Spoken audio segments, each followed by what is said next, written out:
सेवितव्यो महावृक्षः फलच्छाया समन्वितः यदि दैवात् फलम नास्ति छाया के निवारी। वृक्षों की सेवा करनी चाहिए, वृक्ष को लगाना चाहिए, क्योंकि वृक्ष हमें फल और छाया दोनों देते हैं। यदि किसी दैव कारणवश अगर कोई वृक्ष फल न दे सके तो भी वह छाया अवश्य देते हैं। मैं सुनील आनंद सर खुद अपनी ओर से और देवधा विकास समिति की ओर से समस्त देशवासियों और विश्व के समस्त लोगों को विश्व पर्यावरण दिवस की ढेरों शुभकामनाएं अर्पित करता हूँ। विश्व पर्यावरण दिवस की शुरुआत संयुक्त राष्ट्र महासभा के द्वारा 1972 ईस्वी में स्टॉकहोम सम्मेलन के द्वारा किया गया था। पहला विश्व पर्यावरण दिवस 5 जून 1973 ईस्वी को मनाया गया था। वनों की कटाई, बढ़ता प्रदूषण और ग्लोबल वार्मिंग आज इस विश्व की सबसे बड़ी चिंता है, सबसे बड़ी समस्या है, क्योंकि यह न सिर्फ मनुष्य बल्कि समस्त जीव जगत के लिए संकट पैदा कर रहा है। इनके अस्तित्व पर संकट के बादल मंडरा रहे हैं। विश्व के इस पर्यावरण संकट से निजात दिलाने के लिए बिहार के नवादा जिले के पकड़ीवन प्रखंड के देवधा ग्राम में एक बहुत ही सुंदर पहल की जा रही है। 1 जून से लेकर के 30 जून तक वृक्षारोपण माह मनाया जा रहा है। इस महीने के दौरान हर दिन लोग कुछ न कुछ वृक्ष लगा रहे हैं और उसको संरक्षित करने का शपथ भी ले रहे हैं। मैं आपको बता दूं, देवधा ग्राम में वहां के युवाओं ने एक बहुत अच्छी पहल करते हुए आज से तकरीबन 1 साल पहले देवधा विकास समिति नामक एक संगठन का निर्माण किया था, जो पूरी तरह से गैर पंजीकृत, अराजनीतिक और अलाभकारी संगठन है। इस संगठन के द्वारा गांव के विकास के लिए अनेकों कार्य किए गए हैं, जैसे बरसात के समय में टूटी फूटी नालियों का सफाई करवाना, उसका मरम्मत करवाना, सड़कों का निर्माण करना, कच्ची सड़कों का निर्माण करना और गांव में एक बहुत ही खूबसूरत प्रवेश द्वार का निर्माण और सेल्फी पॉइंट का निर्माण के बाद अब बाबा ब्रह्म पिचास स्थान के सौंदर्यीकरण का भार इस संगठन ने उठाया है। और मैं बता दूं, यहीं पर 1 जून को वृक्षारोपण महाअभियान की शुरुआत की गई, जो काफी सफल रहा। इस वृक्षारोपण कार्यक्रम के दौरान कई सारे महत्वपूर्ण लोग आए और इन युवाओं का हौसला बढ़ाया।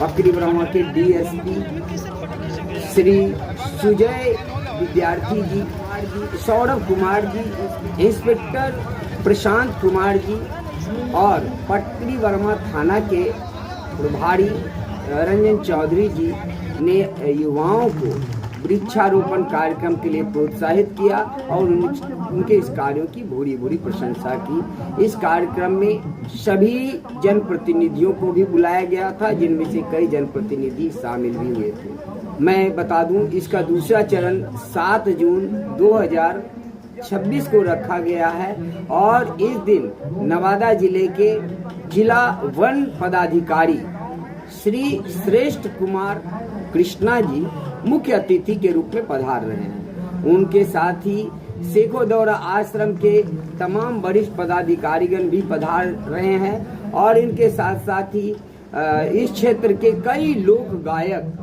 जिन्होंने अपनी गायकी से लोगों का दिल जीता है, वो भी पहुंच रहे हैं। इनमें से श्री अमित आशिक जी, श्री उत्तम कुमार सिंह जी और श्री राजा सिंह जी पधार रहे हैं। तो आइए हम सभी इस कार्यक्रम में भाग लें और इस कार्यक्रम को सफल बनाएं। तो इसी के साथ ही नमस्कार, और आप लोग से अनुरोध है कि भारी संख्या में भाग लेकर के इस कार्यक्रम को सफल बनाएं, इस धारा को हरा भरा बनाएं, धरती को के इस पर्यावरण संकट से बचाने के लिए आगे आएं। कहते हैं वृक्षो रक्षति रक्षितः, वृक्ष उनकी रक्षा करते हैं जो वृक्ष की रक्षा करते हैं। इसलिए आप वृक्ष लगाएं, वृक्ष की रक्षा करें, कल यही वृक्ष आपके और आने वाली पीढ़ियों की रक्षा करेंगे। कहते हैं जो वृक्ष लगाते हैं वह नरक में नहीं जाते, इसलिए यह एक पुनीत कार्य है। आप इसमें अवश्य सहभागी हो, क्योंकि वृक्ष नहीं लगाने का जो असर है वो बड़ा भयानक है। इसके कारण क्लाइमेट चेंज होता है और क्लाइमेट चेंज होने के कारण असमय वर्षा, असमय भयंकर गर्मी पड़ती है और ग्लोबल वार्मिंग के कारण दोनों ध्रुवों पर जमे हुए ग्लेशियर बहुत तेजी से पिघलने लगे हैं। अगर ये ग्लेशियर तेजी से पिघलते रहे तो समुद्र के किनारे बसे हुए तमाम महानगरों के डूबने का संकट आ खड़ा होगा, जिसमें करोड़ों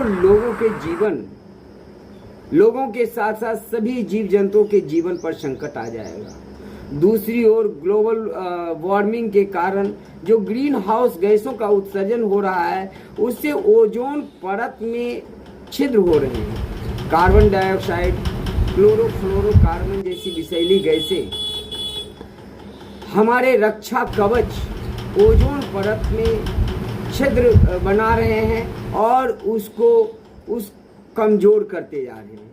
इसके लिए सबसे अच्छा तरीका सिर्फ यही है कि हम इस संकट से बचने के लिए वृक्षारोपण का कार्यक्रम करें, पेड़ लगाएं और पेड़ की कटाई को रोकें।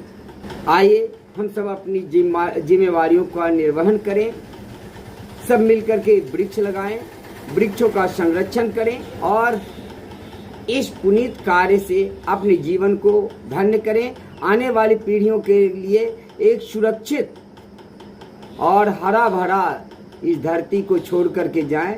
जय हिंद।